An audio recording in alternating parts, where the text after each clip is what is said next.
handa na ang gamit mo sa pagpasok para walang makalimutan. Oo, tsaka kasi kapag kinabukasan mo pa ito ginawa, baka wala ng oras at baka malin pa tayo sa school. Salamat sa Diyos! Ang dami ko pong natutuhan sa pag-aaral natin ngayon. Mabuti naman kung ganon. O Bible story naman tayo. Sige po, Kuya Eric! Okay, noong nakaraan ay natunghayan natin ang pagsasalita ni David kay Abner at kay Haring Saul. Ipinaalam po ni David kay Abner ang hindi niya po pagbabantay ng maayos kay Haring Saul. At sinabi pa po ni David na wala naman po talaga siyang ginawang masama kay Haring Saul. At naisip po ni Haring Saul na siya'y nagkasala kay David na kanyang lingkod. Tama kayo dyan, kids. At pagkatapos noon, si Haring David ay nagpunta sa Gat. Ano po ang ginawa niya doon? Eto, basahin natin ang nakasulat sa unang Samuel sa 27:1 hanggang 12.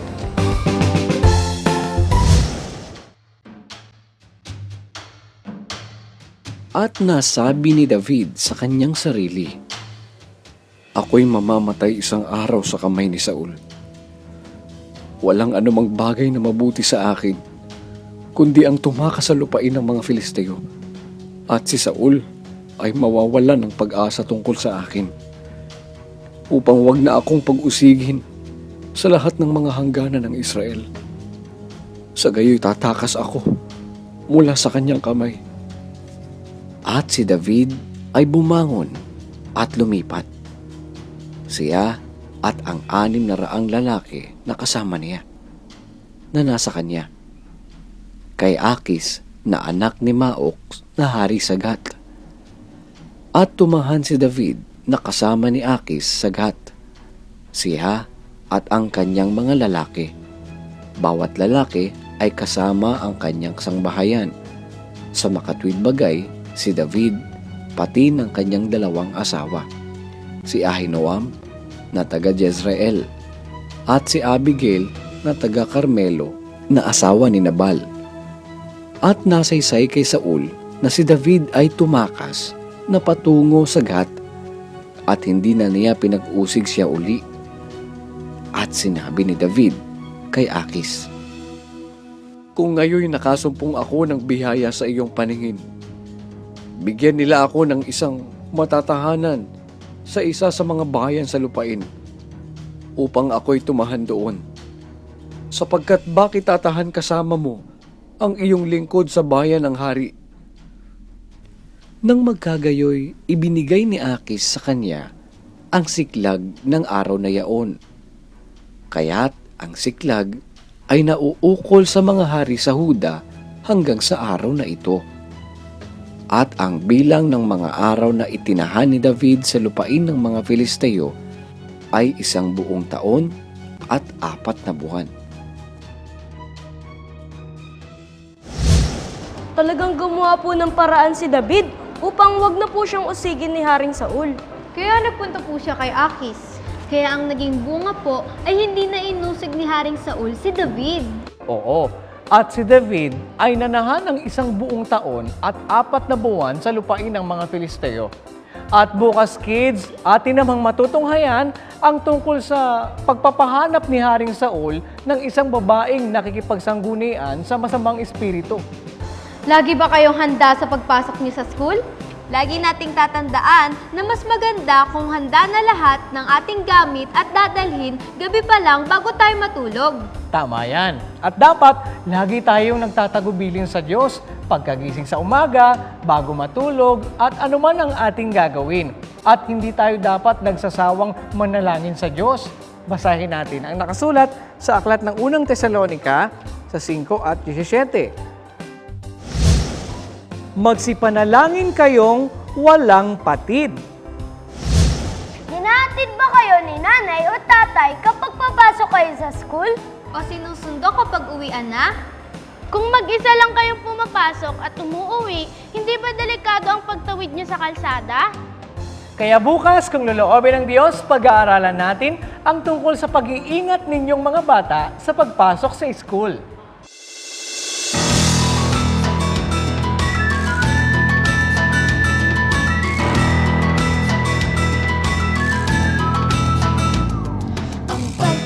Sa kapwa ay mabuting gawa. gawain. Ito'y may gantimpala, naghihintay sa atin. Bawat pagkakataon ay samantalahin. Pagpapala ng Diyos ang ating kakampi. Huwag pang hinayangan, kamay ay ilaan. Sa nangangailangan nating kababayan. Sa puso ay ligaya ang mararamdaman. Kapatid ko, halina't simulan.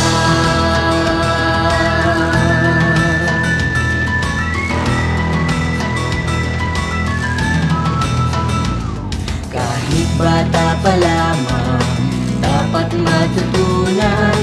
Pagtulong sa kapwa'y ating pagsikapan.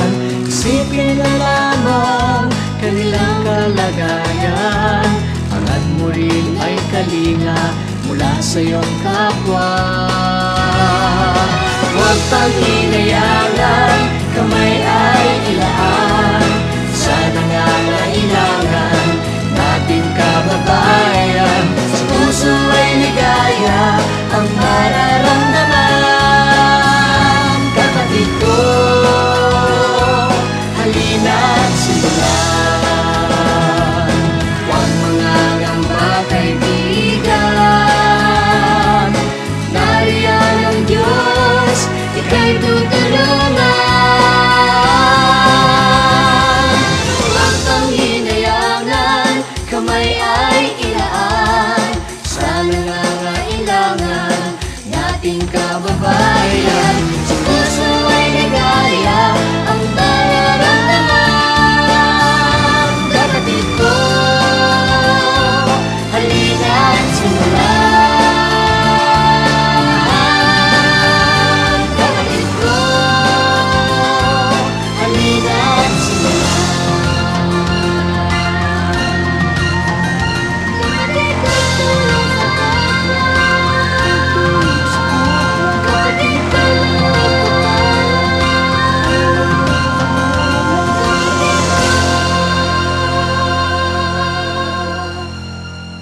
Hanggang dito mga kids, bukas, God willing, ay muli tayong magkita-kita dito lang sa nag-iisang Bible School on Air, ang KNC Show!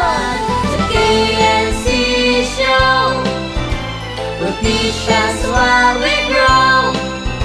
Sa tulong ng ating Diyos Ama, isipan ay magliliwanag. The KNC Show will teach us while we grow. Sa tulong ng ating Diyos Ama, isipan ay magliliwanag na.